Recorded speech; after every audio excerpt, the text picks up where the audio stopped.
ಗ್ರಹಚಾರ ದೋಷ, ಆರ್ಥಿಕ ಅಡಚಣೆ, ವ್ಯಾಪಾರದಲ್ಲಿ ನಷ್ಟ, ನಿರುದ್ಯೋಗ, ಸಾಂಸಾರಿಕ ವಿರಸ, ಸ್ತ್ರೀ ಪ್ರೇಮ, ವಶೀಕರಣ, ಬೆಂಬಿಡದ ರೋಗ ರುಜಿನಗಳು, ವಿದೇಶ ಪ್ರಯಾಣ, ಸಕಲ ಸಂಪತ್ತಿದ್ದರೂ ಮನಃಶಾಂತಿಗೆ ಕೊರತೆ, ಹೀಗೆ ಸಮಸ್ಯೆಗಳು ಯಾವುದೇ ಇರಲಿ ಪರಿಹಾರ ಅದರ ಸಂಪೂರ್ಣವಾಗಿ 5 ಗ್ಯಾರಂಟಿಗಳನ್ನು ಕೂಡ ಬಹಳ ಯಶಸ್ವಿಯಾಗಿ ಕಾರ್ಯಾಚರಣೆಗೆ ತಂದಿದ್ದೇವೆ.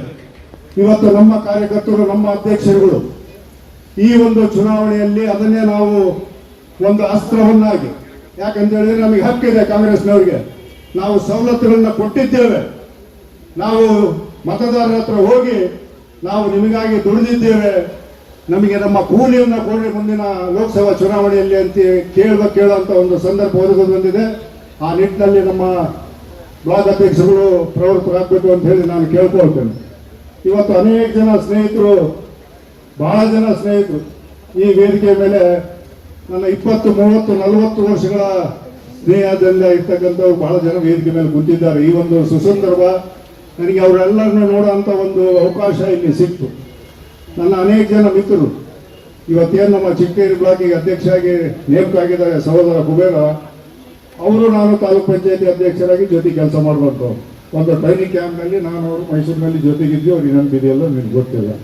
ಅದರ ಪಕ್ಕದಲ್ಲಿ ನಮ್ಮ ಮಹಾಬಲೇಶ್ವರ ಗೌಡರು, ನಾನು ಹಿಂದೆ ಅಖಂಡ ಬಳ್ಳಾರಿ ಜಿಲ್ಲೆಗೆ ಜಿಲ್ಲಾ ಕಾಂಗ್ರೆಸ್ ಅಧ್ಯಕ್ಷನಾಗಿದ್ದಾಗ ಅವ್ರು ನನಗೆ ಯೂತ್ ಕಾಂಗ್ರೆಸ್ ಅಧ್ಯಕ್ಷರಾಗಿ ಕೆಲಸ ಮಾಡಬೇಕು. ನಾನು ಬ್ಲಾಕ್ ಕಾಂಗ್ರೆಸ್ ಅಧ್ಯಕ್ಷನಾಗಿದ್ದಾಗ ನಮ್ಮ ಭಟ್ ಅವರು, ಚಂದ್ರಶೇಖರ್ ಭಟ್ ಅವರು ಕೂಡ ಇಲ್ಲಿ ಬ್ಲಾಕ್ ಕಾಂಗ್ರೆಸ್ ಅಧ್ಯಕ್ಷರಾಗಿ ನಮ್ಮ ಸಡ್ಡೂರಿಗೆ ಇನ್ಚಾರ್ಜ್ ಇದ್ದರು, ಸರಿನಾ, ಎಲೆಕ್ಷನ್ ಇನ್ಚಾರ್ಜ್.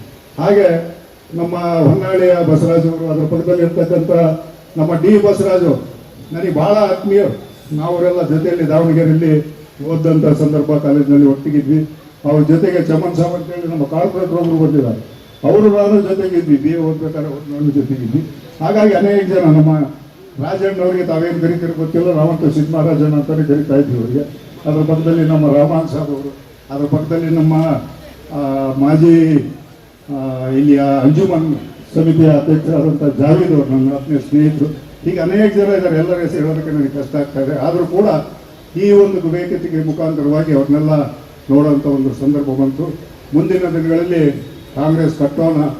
ನಮ್ಮ ರಾಜ್ಯದ 28 ಲೋಕಸಭಾ ಕ್ಷೇತ್ರಗಳು ಏನಿದ್ದಾವೆ ಎಲ್ಲಲ್ಲಿ ಕೂಡ ನಾವು ಗೆಲ್ಲೋದಕ್ಕೆ ಸಾಧ್ಯ. ಅವೆಲ್ಲವನ್ನು ಕೂಡ ನಮ್ಮ ಕಾರ್ಯಕರ್ತರ ಶ್ರಮದಿಂದ ನಾವು ಅವನ್ನ ಗೆಲ್ಲೋಣ ಅಂತ ಹೇಳ್ತಾ, ಮತ್ತೆ ಕಾರ್ಯಕರ್ತರಿಗೆ ಸ್ಥಾನಮಾನ ಕೊಟ್ಟುವ ನಿಟ್ಟಿನಲ್ಲಿ ಬಹಳ ಒಂದು ಪ್ರಮುಖವಾದ ಹೆಜ್ಜೆಯನ್ನು ನಮ್ಮ ರಾಜ್ಯಾಧ್ಯಕ್ಷರಾದಂಥ ಡಿ.ಕೆ. ಶಿವಕುಮಾರ್ ಅವರು ತಗೊಂಡಿದ್ದಾರೆ.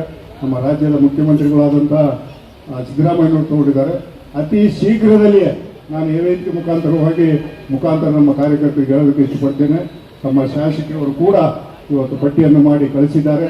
ತಮ್ಮೆಲ್ಲರಿಗೂ ಕೂಡ ಒಂದು ಸಿಹಿ ಸುದ್ದಿ ಈ ವಾರದಲ್ಲೇ ಬರ್ತದೆ ಅನ್ನೋ ಮಾತನ್ನು ಹೇಳಿ ನನ್ನ ಮಾತನ್ನು